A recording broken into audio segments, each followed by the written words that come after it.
8th day of April 2025. On a good morning, afternoon, and evening, depending your time zone. Once again today, we want to share with you the trending issues, trending news in Nigeria. So much rumor about the sack or the alleged sack of Mahmoud Yakubu, the INEC chairman. Well, the commission has come out to say that it's fake news and all of that. But there is something that is brewing. As you know, in Nigeria, there is no smoke without fire. And the fire that we are seeing happens to be that of Natasha. A second recall is brewing. INEC is initiating another round of recall on Senator Natasha Akpoti-Uduaghan. Now, the report coming out from INEC has confirmed that Nigerian law, according to them, does not impose a limit on how many times a lawmaker can face a recall petition. That is coming from Rotimi Oyekami, the press secretary to Mahmoud Yakubu. Now, this statement was actually done by him while he was discussing issues on Channels Television. According to Oyekami, he says that after a failed attempt to recall Senator Natasha Akpoti-Uduaghan, who obviously, as we know, represents Kogi Central Senatorial District, he says the law does not specify how many times that voters in the affected constituency. The initial recall petition, as everyone knows, against Senator Natasha fell short of this very requirement, according to INEC, with signatures not meeting the necessary threshold. Now, another group has come out, not the other people who submitted the other petition, but another group that is now led by one charity, Omole, who has submitted the petition, claiming that over 250,000 signatures from Kogi Central's 488,000 registered voters is now before the commission. Well, however, INEC found this very petition previously incomplete, as it lacked the essential contact details according to them. But there is a new initiative, whether coming from the governor of Kogi State as alleged, because the person who initiated the other one, that lady has been fired, sacked, or redeployed. Now they are using another lady again because they seem to be using ladies against her. Well, INEC's response to the petition has been a source of controversy as far as Nigerians are concerned. Some have accused INEC of bias with this, alleging that INEC was assisting these petitioners to do what they are doing and perfecting their submissions. But INEC refuted these claims. But we are yet to see. All we see is that they have gone. But let's listen to this new person, the new mole, the new person that they are now using to book. And let's not forget that there is no smoke without fire. Everybody is... listen. My senator, or the senator of Kogi Central, came back home, and her people welcomed her. You would agree with me that even if you're my neighbor, there are some persons who definitely love you and be around you when you come home. And so, like we all saw, the meeting was in her compound. And we have 5 local governments in Central. And we're talking about across Ajakuta, Davi, Okene, Okehi, and Mogori. But her people or her acquaintance came to see her in her compound when she arrived. That hasn't changed my mind in any way, because what we are after at this moment and what we're discussing is good governance. And I beg to differ from what my brother was saying in the studio.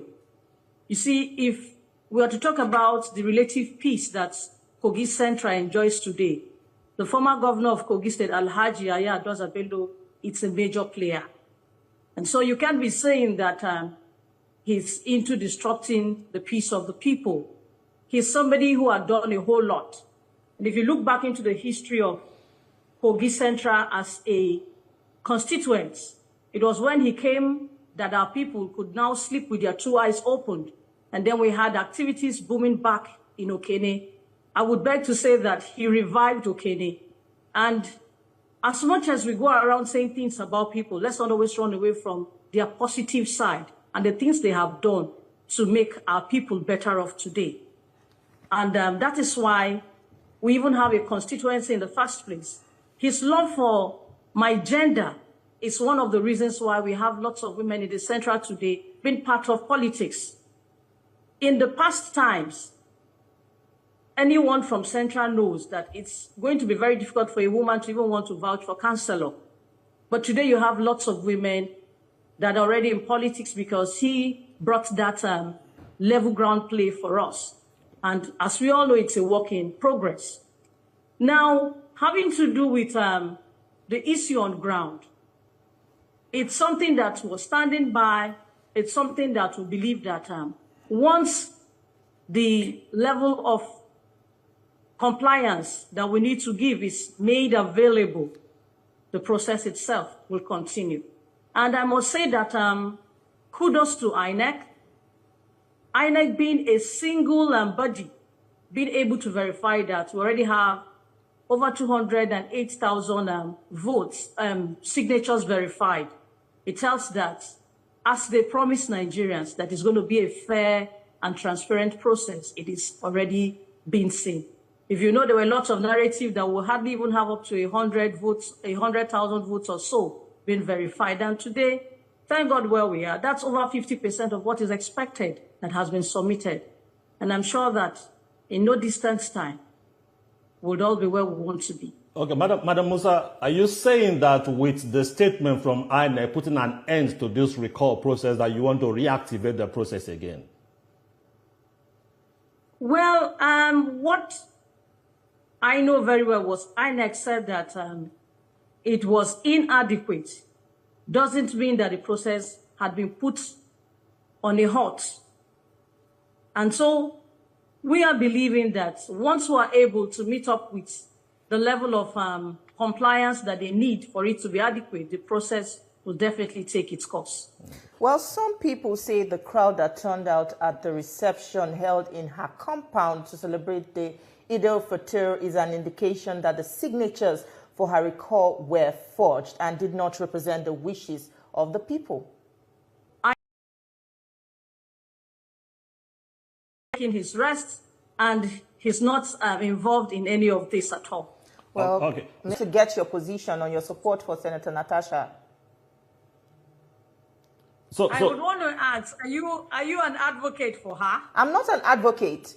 I'm not an advocate. I'm just playing my duty as a journalist because these are the arguments that we see on the public space. So I just want to know, because you are from her constituency, you said she's loved by her people, but here you are saying that you want her recalled because she's not representing you. You told us earlier if she comes to her people to explain why she took the decision she took, you might, reconsider your stance. But you're still insisting that you remain solidly behind what you were saying.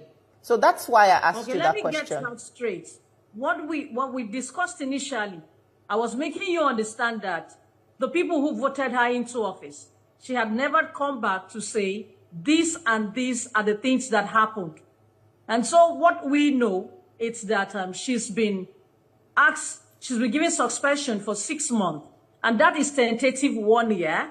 And that means that we're going to be out of the dividends of democracy for that period of time.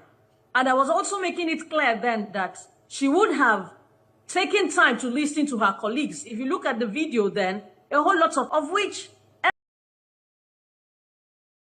present government of the state is but a level followers would have also gotten angry from that. Okay. And that's why I'm trying to say that a whole lot has been done to keep Kogi Central in a place of peace, in a place of calm, which we enjoy today. And that's how our people can go back home and have a whole lot of time to spend with their people. Now, just a quick one I for heard you. my brother talking about the issue of someone coming home with convoy or that. Can you imagine the number of convoy or the number of appointees that we have in Kogi Central as an emergence of His Excellency, the former governor of Kogi State, Alhaji Yaya Adoza Bello, having to be over a very long time, having a man from Central gets to the position of governorship. You can tell how much he would have opened up the economy. It was his coming that brought about us even having beautiful houses. Let me correct an impression. She said that INEC has already verified over 200 and something signatures. That is not what INEC said. INEC said that they have checked the signatures submitted and they have like a count of the signatures submitted.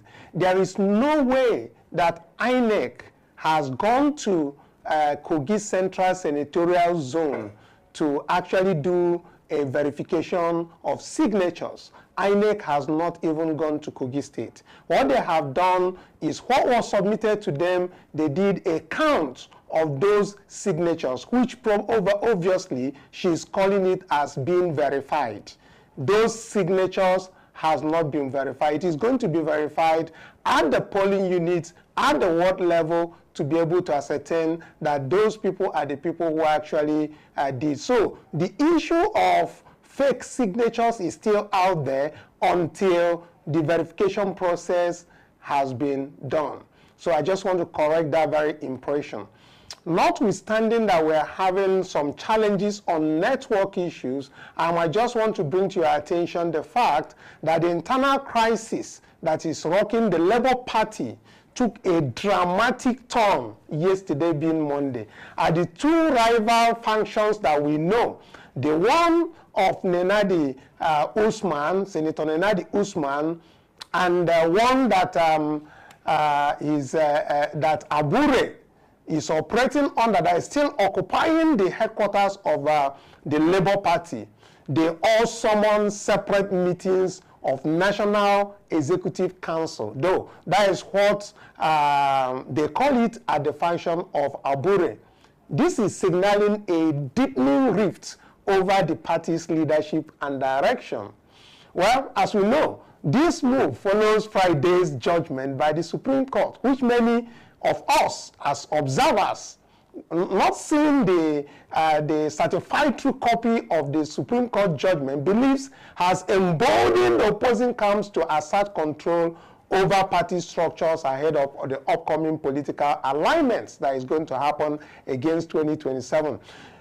Julius Abure on his own, we know, is an embattled chairman, a functional chairman of the party. He convened a INEC meeting, which he is expected to bring up new things. But there is threats coming out from the announcement coming out from there. And those threats are directly at Peter Obi. And those threats that Peter Obi, if he attends their own meeting, that he is going to face a severe penalty. Now, if you think that any penalty that Abure is going to sanction Peter Obi is going to hold any water, please go into the comment section and tell us. Now, they did a press invitation, of course, and that very press invitation was yesterday, and everybody gathered at that very event and heard him loud and clear. So we will be listening to what Abure had to say while we await the one of the Obi and Otis meeting, which is tagged a town hall engagement. It is expected to bring together key stakeholders within Labour Party, including Peter Obi, that is going to be held at the Transcorp Hilton Hotel tomorrow, April 9th.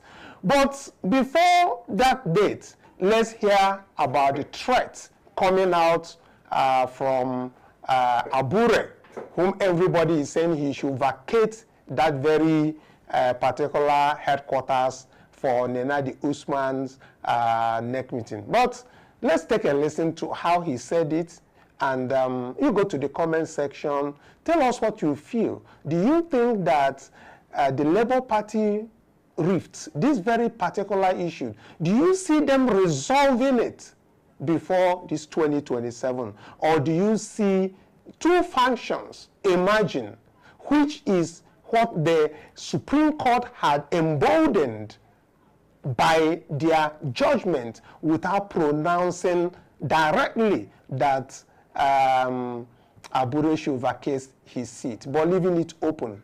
Let's take a listen to what Abure said and then go to comment section. Do not hesitate to like and share. And if you're a new person, please give us a thumbs up and subscribe. Until then, in the evening, take a listen. Let me acknowledge the National Secretary of the party, Deputy Chairman, and indeed all other National Executive members who are present in today's INEC meeting. Let me acknowledge our State Chairman and our secretaries who are present here today. Let me also acknowledge other invited members. I want to also acknowledge the gentlemen of the press who have been waiting for quite some time. The INEC meeting of today, no doubt, is historic. It's historic, and having got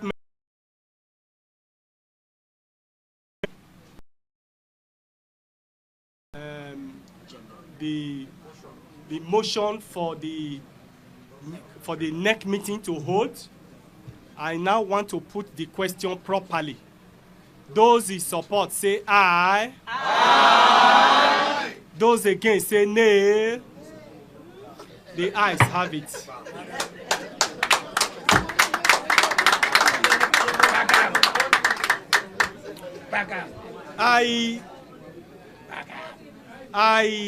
My usual manner, I like to speak without reading a script. But because of the historic nature of this gathering, of this INEC meeting, and because of the volume of what is contained in the address, I want to read my prepared address. I will subsequently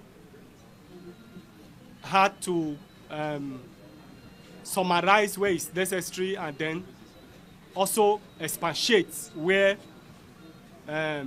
it's necessary. And thereafter, we will excuse the press for like 10-15 minutes for us to quickly adopt the resolution. After reading my speech, you excuse us for 5-10 minutes or 15 minutes. We quickly deliberate on the resolution. And the 7th of April, 2025. I welcome you all of the National Executive reset within the party, particularly the aftermath of the Supreme on the leadership matter, have necessitated this imperative that we as the stewards offer clarity and reaffirm our collective resolve to uphold the sanctity of our Constitution, the unity of our structures, and the integrity of the leadership of this party. Let me begin by extending our profound appreciation to the Supreme Court of Nigeria for its courageous and principled stance in affirming the supremacy of political parties in managing their internal affairs. In its judgment concerning the Labour Party, the apex courts unequivocally reasserted that leadership disputes arising within a political party remain within the exclusive purview of the party's constitution and governance structure. Accordingly, the court declined jurisdiction in the appeal brought by Senator Nanadi Usman, thereby reinforcing the foundational principle of party supremacy and party autonomy. This judgment is not merely a legal victory for Labour Party. It is a significant affirmation of democratic tenets and a milestone for institutional development in Nigeria's political landscape. It is, however, regrettable that certain actors, most notably Senator Nanadi Usman, who ironically is not a member of our party, and Delitu Nwo Kocha, have chosen to misrepresent the ruling, deliberately misleading the public and attempting to manufacture confusion through a purported caretaker committee. Let it be stated categorically that the so-called committee is both unconstitutional and illegitimate. Yes. The so-called committee, those who convened the meeting in Umuahia, lack the legal authority to do so. Yes. Neither hold the office, neither are they national chairman, nor national secretary required by our party's constitution. Permit me to provide an unambiguous account of the current status of the leadership of the party. The Labour Party held a valid national convention in 2019, whose tenure was constitutionally due to end in July 2023. In response to the extraordinary demands of the 2023 general election, our INEC meeting in Asaba in April of that year authorized a one-year extension, pushing the end of tenure to June 9, 2024. In line with this resolution and the constitution of our party, a fresh national convention was duly convened and held on March 27, 2024 in Inewi, Anambra State. All procedures, I repeat, all procedures relating to that convention were properly executed, and multiple court rulings have validated the legitimacy of that convention.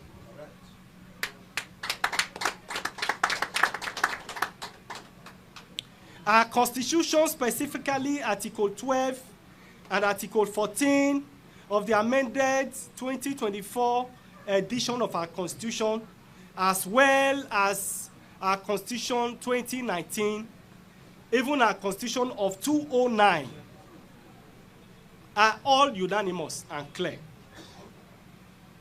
and clearly outlines the structure and authority of the party's organs. Article 14 vests the power to issue notices for meeting of National Convention, the INEC, and the National Working Committee in the National Secretary, but only with the consultation and approval of the National Chairman. All proper procedures were followed in convening of the March 2024 Convention, and the action taken were both constitutional and widely endorsed. Let it be known across the Federation and beyond and I repeat, let it be known within the Federation and beyond that there is no vacuum in the leadership of Labour Party.